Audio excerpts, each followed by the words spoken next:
Welcome to 9 vibes. Telangana Lok Sabha ఎన్నికల్లో పోటీ చేయనున్న అభ్యర్థుల ఎంపికపై సభ్యుల అభిప్రాయాలను కాంగ్రెస్ ప్రదేశ్ ఎన్నికల కమిటీ తీసుకుంది.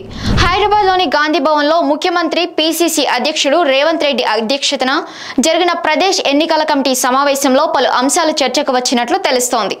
రాష్ట్రంలోని 17 లోక్సభ నియోజకవర్గాలకు టికెట్లు ఆశిస్తూ 309 మంది దరఖాస్తులు చేశారు. ఈ ఆశావాహుల జాబితా నుంచి వడపోత కార్యక్రమం కొనసాగింది. 309 మందికి సంబంధించిన జాబితాను ప్రదేశ్ ఎన్నికల కమిటీ సభ్యులకు అందజేశారు. ప్రతి నియోజకవర్గం నుంచి ప్రాధాన్యత కార్యక్రమంలో 1, 2, 3 అని టిక్ చేసి మరీ కమిటీ నివేదించినట్లు సమాచారం. అదేవిధంగా సాగునీటి ప్రాజెక్టుల విషయంలో బయటపడుతున్న లోటుపాట్లపై ప్రభుత్వం పరంగా ముందుకు ఏ విధంగా వెళ్లాలన్న అంశం కూడా చర్చకు వచ్చినట్లు సమాచారం.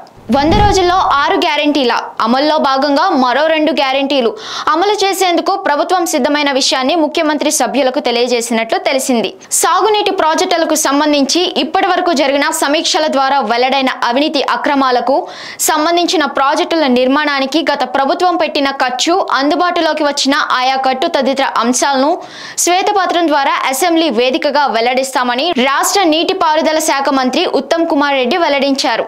ఈ భేటీకి పార్టీ రాష్ట్ర in charge Deepadas Munshi, screening committee chairman Harish Chaudhary, మంత్రులతో పాటు ఇతర పిఈసి స్క్రీనింగ్ కమిటీ సభ్యులు హాజరయ్యారు. వీరంతా లోక్సభ అభ్యర్థుల ఎంపికై చర్చిస్తున్నారు.